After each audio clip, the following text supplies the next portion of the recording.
What is going on, everybody? We are back with the second UFC title fight in 2 weeks, back to back. Absolutely stoked. We got Alexander Volkanovski versus Diego Lopes, the rematch. First fight was phenomenal. I was there in Miami. It was a great fight. Relatively competitive, but Volk with a clear win. And we're going to get right into my picks for this one, which... in the main event, Diego Lopes, Alexander Volkanovski. I'm going with Diego. And this is completely contrary to my previous pick. In their first fight, I picked Alexander Volkanovski by decision.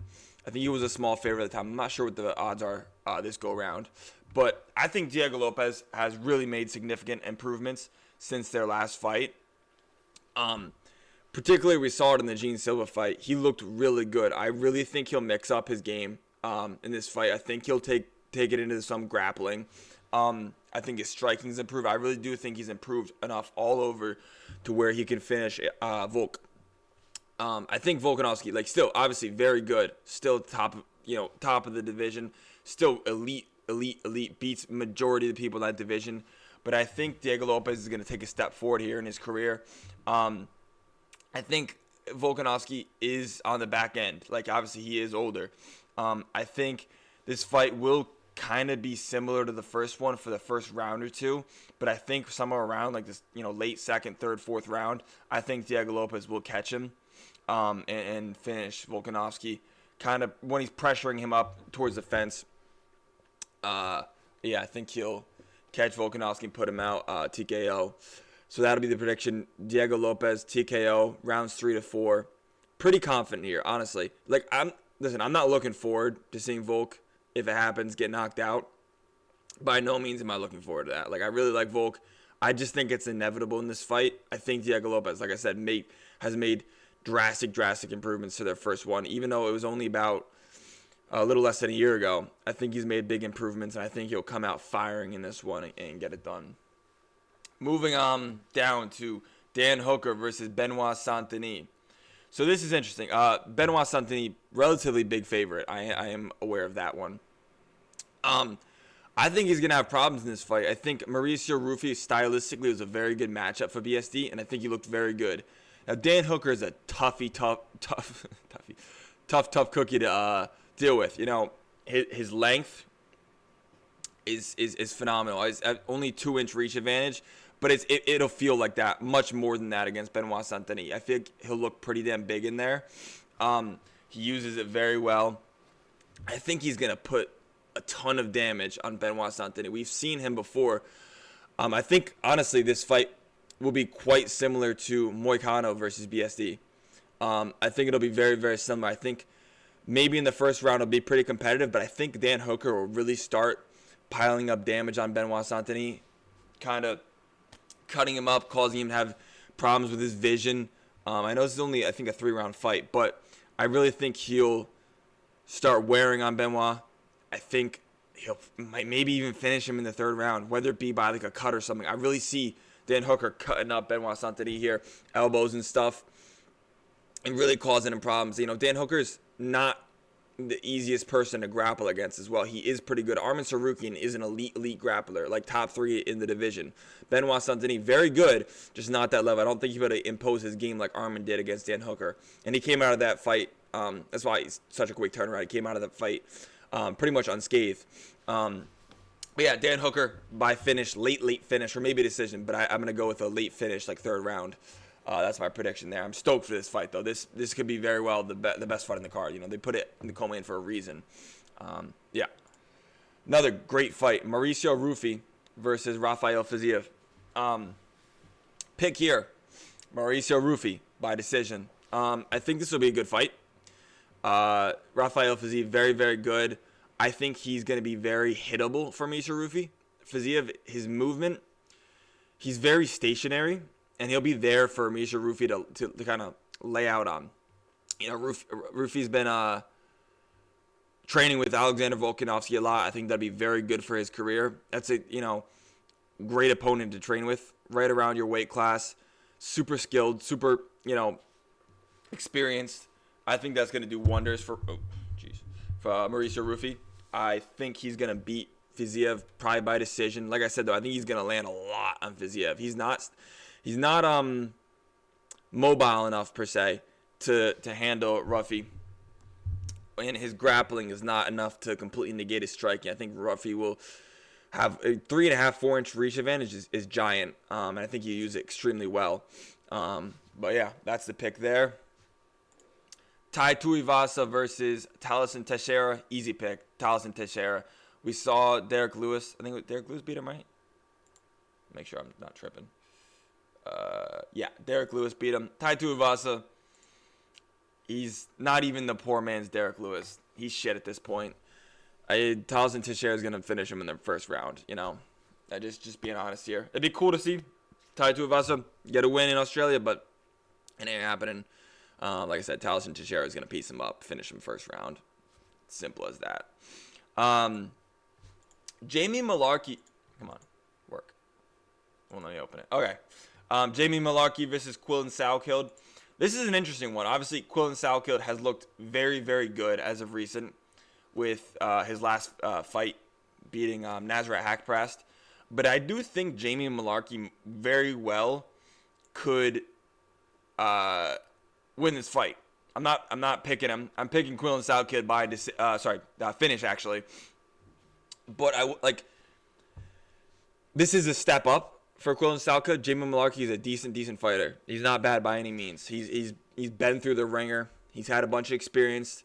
With that being said, I see Quillen Salkild finishing him. I think he is very, very good, very legit prospect.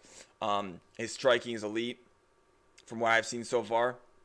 It's very good, very damaging. He's got really good wrestling, too. I think it's kind of what his game originally sprouted from.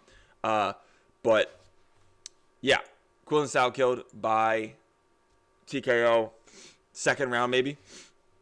I think Jamie Malarkey might give him a little bit of problems in the first round. But other than that, I see Quillen Salkild getting it done pretty confidently there. Let me open this one. Junior Tafa versus Billy Elikana. Pick. Who did I pick? Billy Elikana. This is an interesting fight. I think Billy Elikana has looked pretty decent recently. Junior Tafa, not so much. When is his last win? I don't think he won his last. Yeah, it's been a while. Since 2024. Yeah, Billy Elikana has been pretty active. Had 2 wins in a row. I see him probably beating Junior Tafa by decision. I think it'd be a decent scrap. Kind of low output, I'd imagine. But I'm going to go with Billy Elikana in this fight.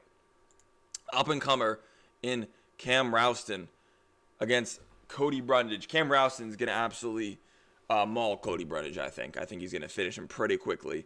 Cody Brundage is not good. Cam Rouston's going to look huge in there against him.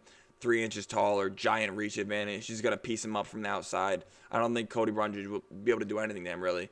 Cam Rouston looked really good in his last one. But, yeah, pretty confident here. Cam Rouston, young fight. I don't know how old he is. Let me see. He's young, though. He's 31. Okay, he's a little older than I thought. I thought he was like 29 or something. Anyways, still, Cam Rouston, by finish, first or second round, pretty confident there. Cody Brundage is not good at all. So, he might even get cut after this one. Jacob Malkin versus Torres Finney. We're riding with Jacob. These guys, neither of them are very good. It's going to be a probably pretty crappy fight. We're just going to go with Jacob Malkin.